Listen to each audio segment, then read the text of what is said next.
Hello, everyone. I'm Preeti Pandey, a product manager with the Expedia Group. Thank you for joining me today on the topic of building alignment.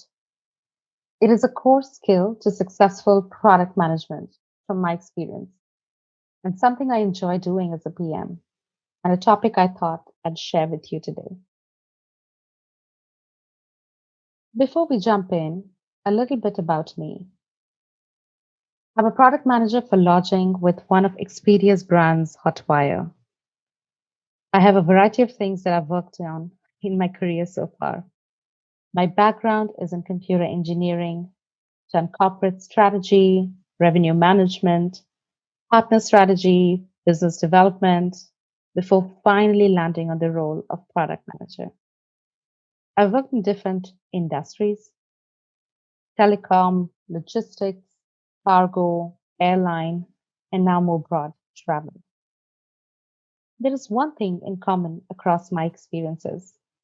It is connecting the world and bringing people and things together, physically or virtually, which interestingly is also the topic of our discussion: building alignment, getting different stakeholder groups to work together towards successful decision making, which ultimately would make the product successful.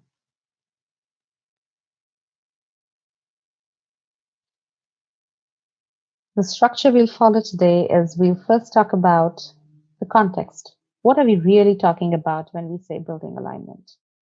The who, the why, and the how. And then go into three foundational things that we need to focus on for doing this effectively: build a trusting relationship with the stakeholders, keep the process very objective, and then refine the approach as we move along. So let's talk about the first piece. Who is it that we're trying to build alignment with? Well, there is a notion, often outside of product and sometimes even within the PM community, that it is the product that makes the final call. We make the decisions, we call the shots. So if we are already in that position of power, who are we aligning with? The simple answer is product stakeholders. There are multiple groups and functions that work together that are either interested in the success of the product, influence the product decision, or are impacted by the product themselves. Let's look at a few examples. Functions like design, tech, analytics are those that work tirelessly towards shipping successful product, and they have great interest in doing that. These groups fall under the first category. The influencers are usually functions like marketing, legal, sales, operations that don't directly work on the product, but are influencers when it comes to decision making and are also needed to make the product successful. Marketing would likely launch a campaign to educate the customers on what the product is. Legal would provide guidance on what can or cannot be built into the product from a legal and regulatory standpoint. Sales will take the product to the partners, trying to get their buy-in, trying to get them to sell the product. Operations will handle customer calls, in helping interact with the product. So these are all functions that in one way or another influence what we do with our product. And the last group impacted is usually customers. It could be customers outside of the organization, the end consumers, or if it's an internal facing product, it could be another function within the organization. These are the people that we really need to be thinking of when it comes to building alignment. So now we know who it is that we need to align with, but why exactly are we looking to align with them? There could be different reasons. It could be that the problem is not very well defined and there is a disagreement between the stakeholder groups on what is it that we need to solve for and how. And we already know that these are very diverse groups and they likely have diverse interests. Although we believe that the company strategy holds all groups together, they have a very specific function. and they could have very different opinions based on what their role is. There could be a difference in power or influence in the context of the problem that we're trying to solve. These stakeholder groups also have different perspectives to the problem that often lead them to take different positions on what the product direction needs to be. With so many differences, there's also another key piece: expertise. The stakeholders might have different levels of expertise and different access to information that is needed for the success of the product. With so many interdependencies, there needs to be some sort of process that can be adopted to take all the inputs from these different groups and factor them into decision making, talking about trade-offs and finding solutions collectively. Simply put, alignment building allows for different individuals and organizations to work together and make decisions in a way that is acceptable to all. So it's not so much about the solution or the decision you arrive at. It's more about the process where everybody has an input into decision making and you're working together through a process that's acceptable to all. All right, now that we know who we are building alignment with, why it is needed, how do we get started? I think most critical to remember is that the alignment building exercise needs to start as soon as you have an objective or a customer problem identified. Do not wait until you are misaligned with the group to start engaging with them. It's likely too late by then. So step one is to start with clear goals. What is the customer problem? What is the business objective? Once you have that clearly stated, the next step is to identify the stakeholders. Now, identifying the stakeholders, there are two things to it. One is mapping your stakeholders and knowing that you've not left out anyone. And the second one is grouping them. Let's talk about the first one, mapping the stakeholders. You need to be very careful in this step. While in the context of the problem, there would be some obvious stakeholders, there might be others that are more in the background that could be in a position to block or unblock you from decision making and progressing that are important to identify and engage. So pay close attention to capture everybody who is a stakeholder in the context of the problem or the business objective. Once that is done, it is important to also figure out who the right people are who need a seat at the table. Are they the decision makers? They need to be people who are truly representative of their functions, who understand the priorities and the goals of each individual group. Once you have mapped all the stakeholders, the next exercise is grouping them. There is a 2x2 in here, which is very common across the product community. Bucketing stakeholders by the level of interest and the level of influence. I won't go into the details, but it's a great framework to start with. I will, however, caution that while it's a great place to start, you might not always want to stick to this framework. As you learn more about the stakeholder groups or their interests and influence and how they are working or not working to help drive effective decision making, you might want to reconsider bucketing them. An example would be if there is a high influence stakeholder that is not very interested in your current customer problem, that you just are keeping satisfied, but maybe they are close to others who are in the high interest and high influence category. In order to leverage their participation or steering them towards making effective decision making and building alignment, you'll probably want to manage them more closely and get them to push their peers to help you in that way. If there are some that are high interest, low influence, that you're just keeping informed and you figure out that they're using that information to kind of be a roadblock in moving effectively, you might want to reconsider where you bucket them. Maybe they're best in the monitor category. You only share as much as they need to know, just so they don't use the information against you and create more blockers. So again, great place to start, but flexibility is needed as you figure out more about the objective itself and the different stakeholders themselves. Once these two things are done, you're ready to engage. So let's talk about the first key element towards building a trusting stakeholder relationship. You will only be successful if you're able to do this right. If trust is lost, no matter how much you try, it's not going to be the most effective alignment process. There are a few things that you need to keep in mind. Regardless of how familiar we are with different functions and stakeholders, these will definitely help you build trust. The first one is really understanding your stakeholder. Invest the time. There is no substitute to it. To really understand what is it that motivates them? What are their priorities? Listen actively, not just to build the relationship, but also to already start mapping out how their priorities line up with the product and what you might need to address in order to get them aligned.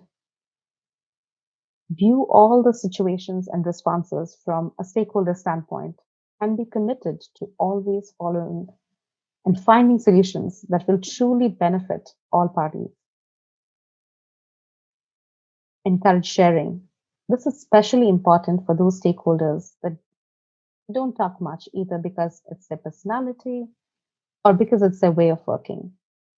On the flip side, actively share progress, roadblocks, risks, issues, and bring stakeholders along in the process of decision making. By sharing more, you might just encourage others to share as well.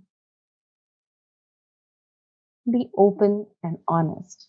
This is the most critical to building a trust.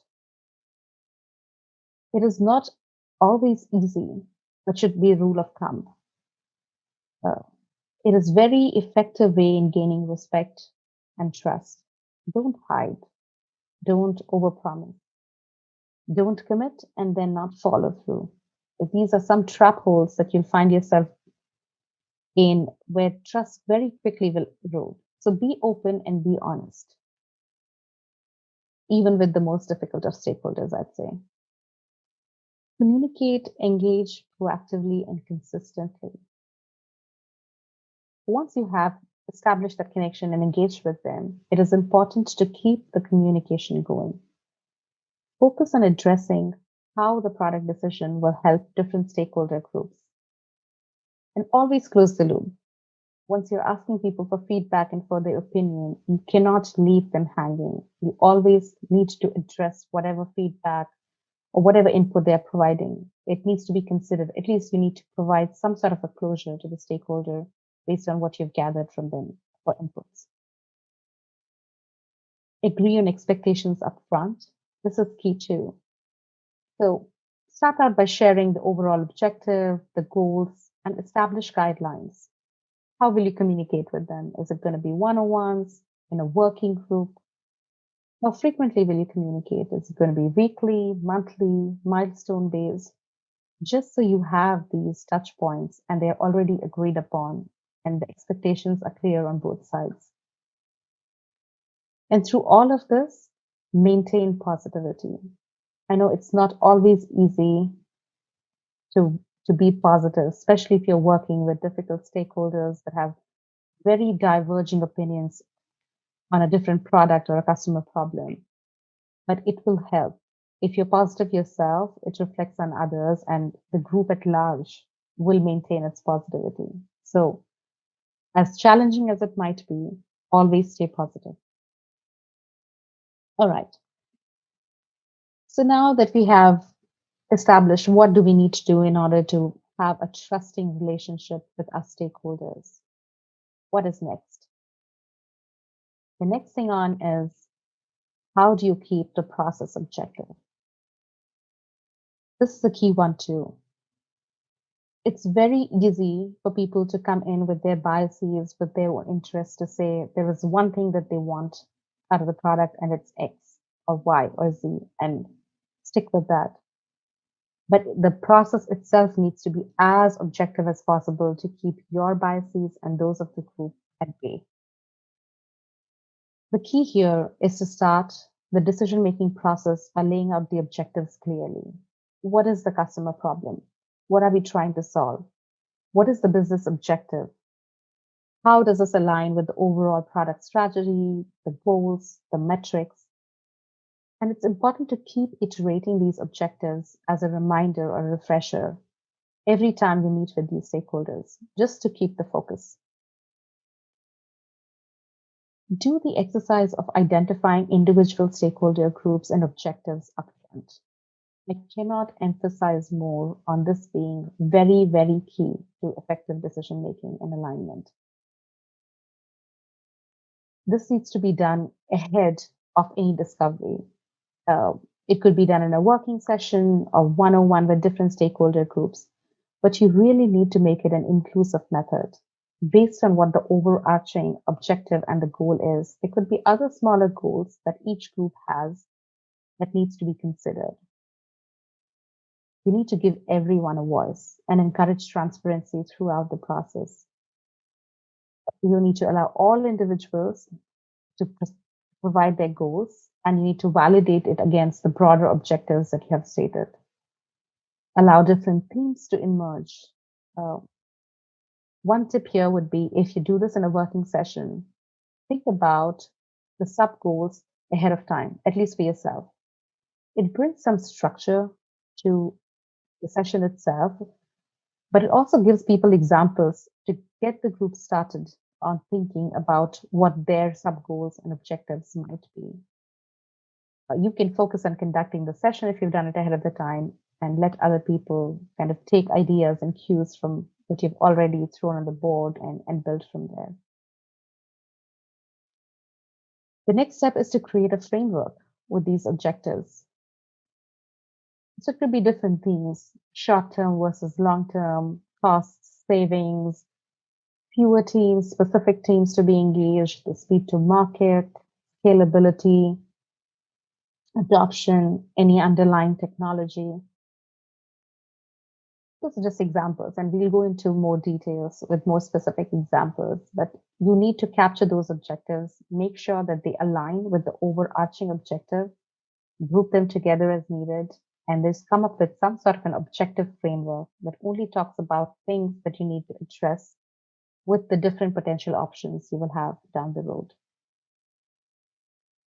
Through all of this, keep your biases aside, and not just yours, but those of the stakeholder groups too. That's the entire purpose of this exercise. Be objective driven, identify objectives and goals, and lean in to those goals, keeping your biases at bay. And then lastly, explore all options wholeheartedly. Like I said, everybody, when you think about a problem, there is something that you already have started to imagine in your mind as being the solution. Let go of it, wholeheartedly explore all possible options, and be transparent throughout the process. The whole idea of building alignment is coming up with something that's agreeable to all.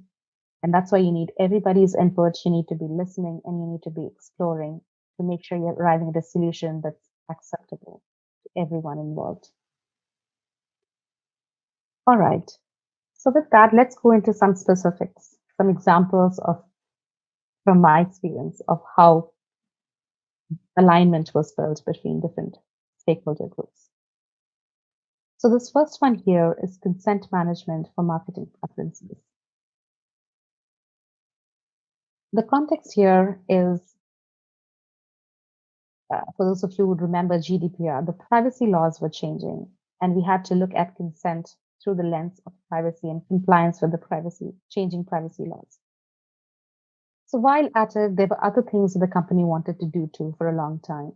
The objective was to allow customers to manage consent in a centralized manner while being in compliance with the privacy policies. And three goals to meet that objective were allowing customers to view and change the consent preferences, allowing them to manage the chat for the preferences, and allowing them to manage their contact information. So again, this is a very stripped down version uh, to maintain anonymity, but this is basically what the objective was. Like I said, you start out by clearly stating the customer problem and the business objective. And this is what it was in this particular example. All right. Once this was done, the next step was to identify and agree on goals upfront. So in this example, there were 13 different teams involved, 13 different stakeholder groups. And so we went through the exercise of identifying and agreeing on goals for all of the stakeholder groups. See, this is from a working session. There were different themes that emerged, from providing control and flexibility to customers for managing their communication, to centralizing the consent and preferences, enabling personalization, creating flexibility and adopting the different privacy policies, maximizing the opt-ins, remaining compliant with the privacy policies, increasing customer engagement. So these are just a few examples of how sub-goals and themes emerged that tie into the larger objective and goal, but were represented by different functions. As you can see, the ones here that talk about being compliant and allowing flexibility and adopting to changing privacy laws came from the legal stakeholder group. Maximizing opt-in came from the groups that are directly impacted by the change in these preferences, because everybody has a mailing list that they're holding on to, and that's your reach, and you want to maximize people's opt-in into those particular categories.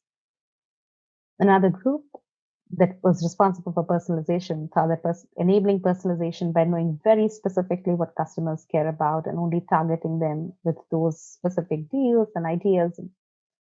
It was key. So broadly, you get the gist of what's going on here. It's all the groups come together and they put on the board what is it that they care about, what are the goals that they are looking to accomplish out of this broader product objective. You have the customer problem, you've identified and agreed on goals upfront. The next step is to create framework for decision making.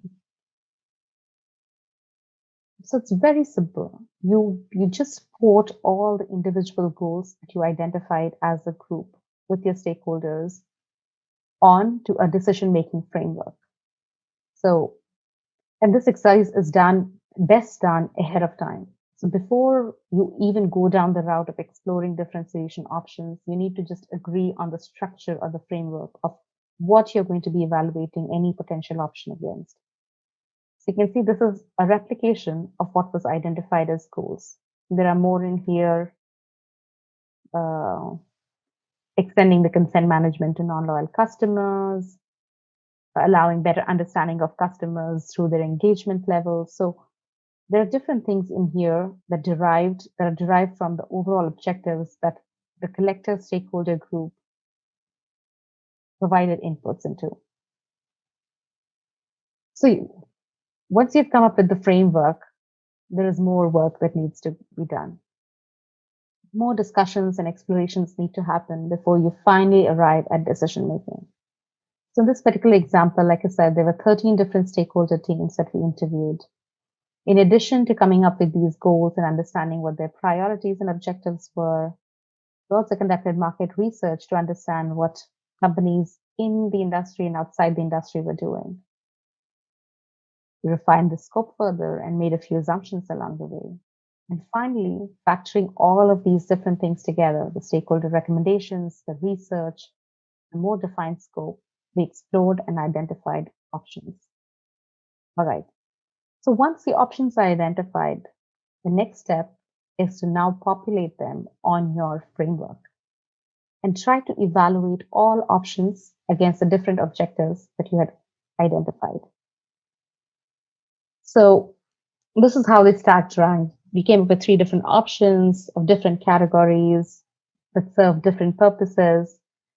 Well, it's interesting to note that there will be disagreements still on which option really aligns or which box is checked with which option. You'll see in here that there is a little caveat.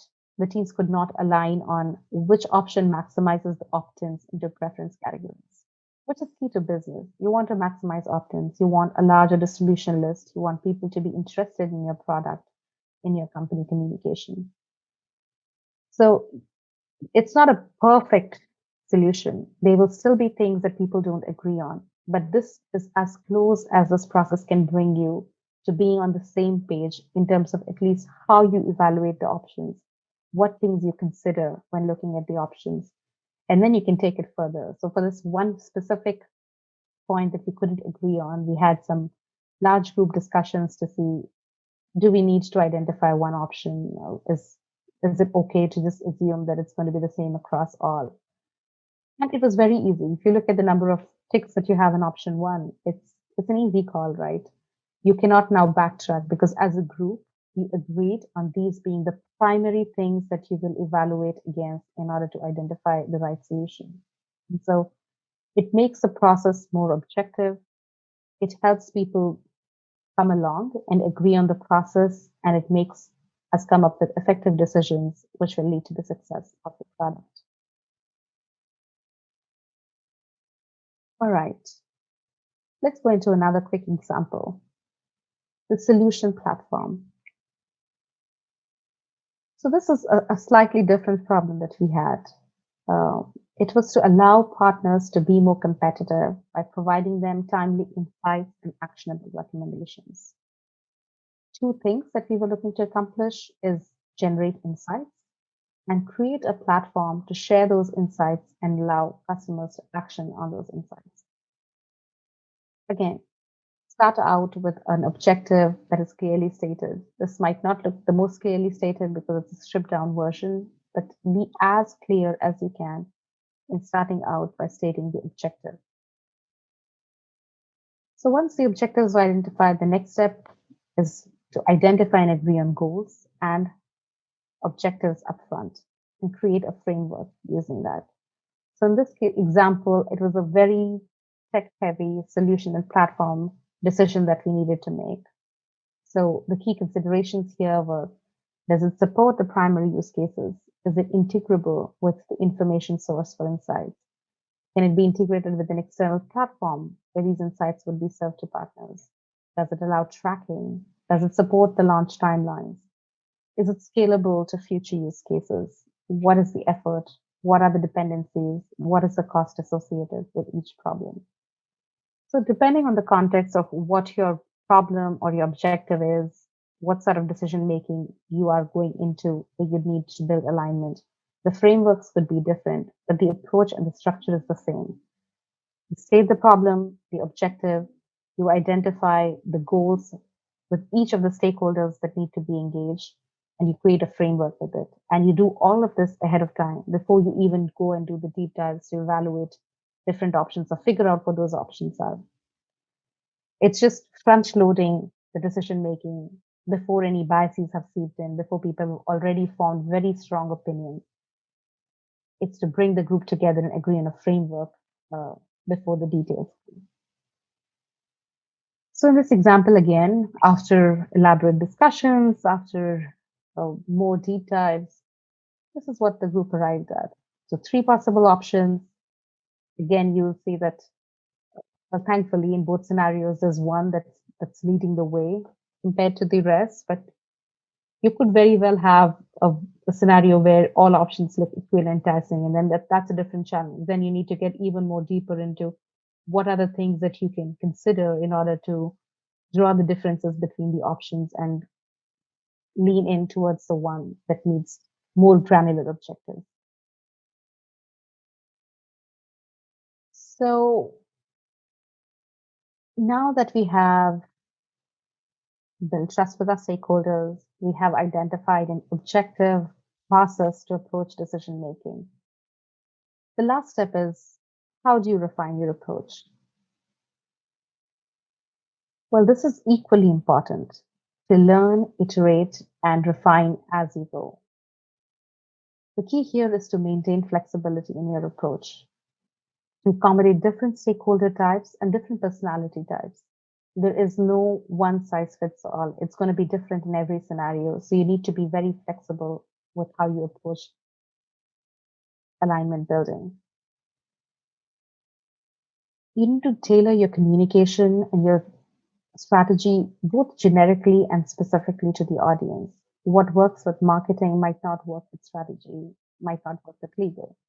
And so, not just with groups, even with individuals, you have to keep working on your communication strategy and tailor it to who your stakeholder is. You need to allow the approach to evolve over time. Static approach will never be effective.